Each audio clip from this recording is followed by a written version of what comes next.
Hello and welcome back to another video, and in this one we're doing the iconic Star Wars Millennium Falcon. This one is a 1979 Kenner Millennium Falcon, and it's boxed in a slightly later Palitoy. So Kenner, I think, correct me if I'm wrong, but Kenner I think started the production in America and then Palitoy in the UK, but there seems to be an awful lot of both in the UK floating around. But by the by, anyway, you can see if I had to zoom right out because of the size of this thing, it's absolutely huge. But we're going to look over the box, we'll unbox it, we'll put all the bits together, and we'll talk over the Millennium Falcon as well. For those who've just joined me, I've created a playlist now because this is the culmination of a really long restoration series where I basically got a load of boxes of parts. I rebuilt 3 Millennium Falcons and 4 snow speeders.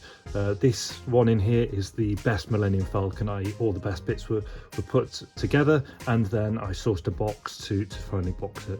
Right, so cracking on. So you can see Star Wars Return of the Jedi Millennium Falcon with battle alarm sound. Requires 2 batteries, and the action figures aren't included. If you have a look at the top, you can then see some more detail about the Millennium Falcon. And over here, swiveling radar dish, front cop holds 2 action figures, a landing gear and a battle alert sound. And on here you can see it says Palitoy Division 1983. On the backs of these, they're actually in French, so when you turn that around you can see it has the different, that's just kind of how they came, English on one side, so you know, less of a UK thing but potentially more of a European box for manufacture.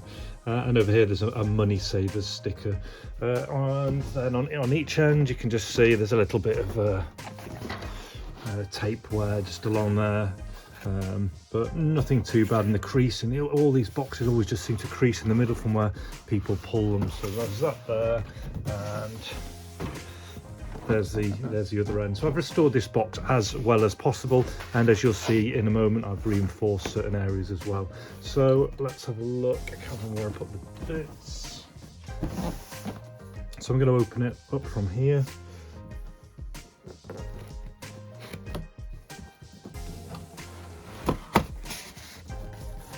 Okay, yeah, so what I've done is some of the bits you have to remove when it's in the box because these protrude out from the top, the radar and the cannon. So I've put those just in a bag. And what you're looking for when you open it up is you're looking for the 2 inner flaps, and then you should have this piece at the end where the end protrudes through. So that's that end there, and you can see where I've just kind of reinforced it with this this tape that works really great. It's quite subtle and it just gives a little bit of extra strength. So that's that end, and then I'm just gonna show you the other end whilst we're there. So another flap here,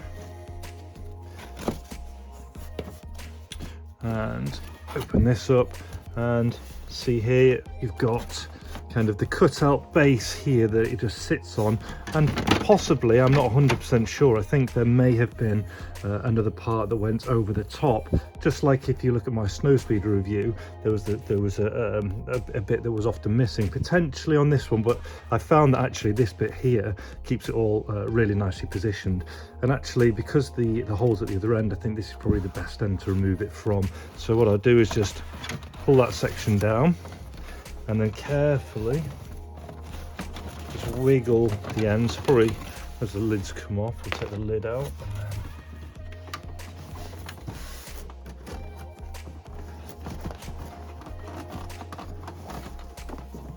and now what I'm going to do is open the other end as well, because the last thing you want to do is rip it off these storage points.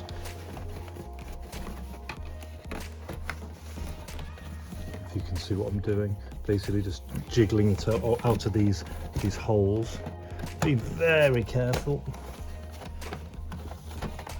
There we go, that's off there.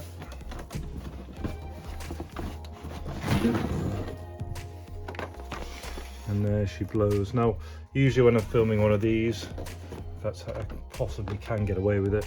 I may move the box a little later if need be.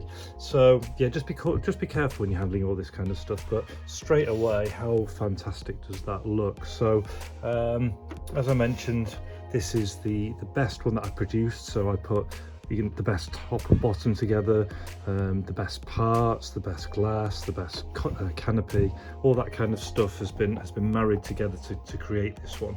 In fact, what I am going to do, just because I'm having to lean quite far, is I will put the box just out of the way, and that will enable me to just bring you a touch closer like that. Here we go.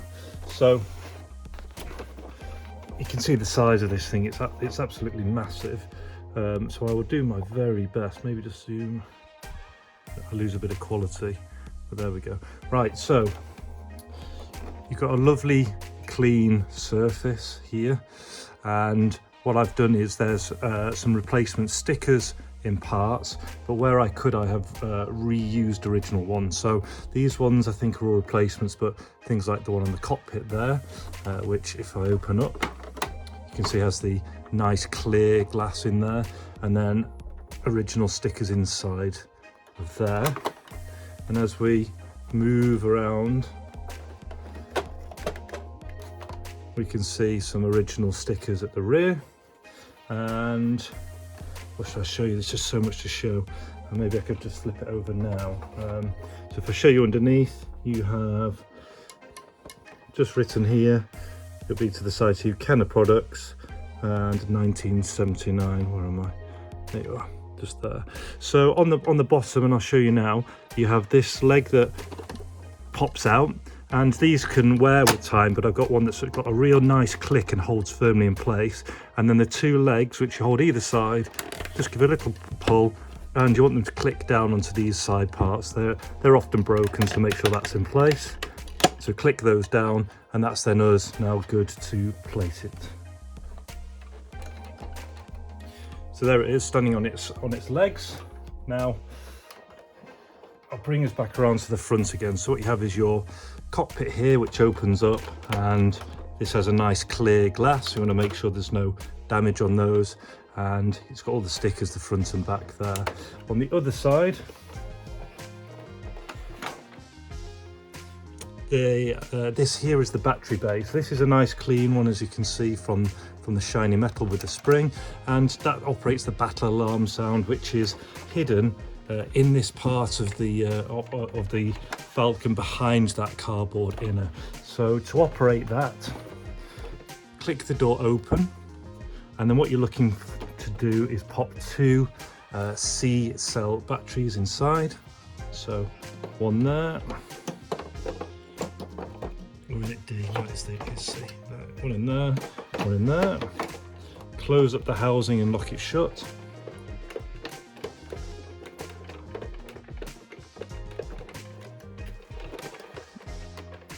It's a firm close. Right, so now once that's done, when I depress this, if you hear that noise, that's the battle alarm. So now we've fitted that, I can now show you some other parts. So what you have inside that's often missing. So first of all, you have the cardboard bit that divides the Millennium Falcon in there, and then it's so hard to work with this. You have a gunner's chair, the blue gunner's chair. Let me move you to there instead. So the gunner's chair is often missing, and what you're looking for is to ensure there's a clip on either side, which this one does have. And when you put your character in and rotate it, it will do some clicking due to a small piece of plastic just on the bottom there. So this is a nice condition gunner's chair on its stand that goes up to the top. You then have the gunner's window here, and then attached to the window we'll now attach our gun. So if you're there. So here's the gun. You should ensure that you have the sometimes these are missing off the end, so it's got all its end pieces, and these often break as well, so you want to make sure it has the two pegs and two holes. So with this, the gun aligns over the seat, so it will be pointing that way. So we want it to shoot that way. So you align these small holes with the pegs on the top. and then just squeeze the two halves together. So that's now the gunner's chair sorted. Just make sure you're focused. Then over here, this is where our radar, swiveling radar dish attaches, and there are three parts to this. You have the base with the peg, you have the kind of arms, and then the dish itself. So they can kind of all disconnect. I find it easier to have all three together, and the peg just firmly pushes down into here. And so this is a good one because it's got a nice snug fit. So that's on there now, and as you can see, that can disconnect. So just pop that back on. And there we go. So that's the swiveling dish. And this one holds nicely in place with wherever you angle it as well. So that's on there. So this is now your main parts that are attached. The stuff on the top that you'd remove. Looking on the inside, there is a ramp which drops down, and on these, I will possibly remove it. We'll see.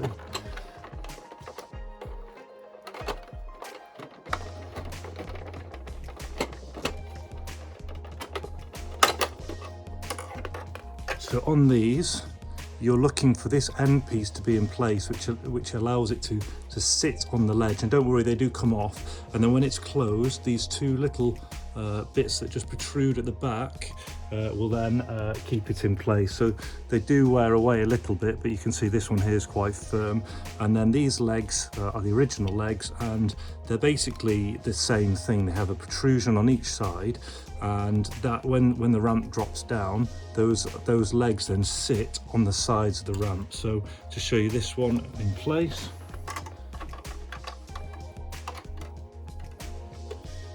you'd have it clicked on and lowered down like that. So that's now the ramp.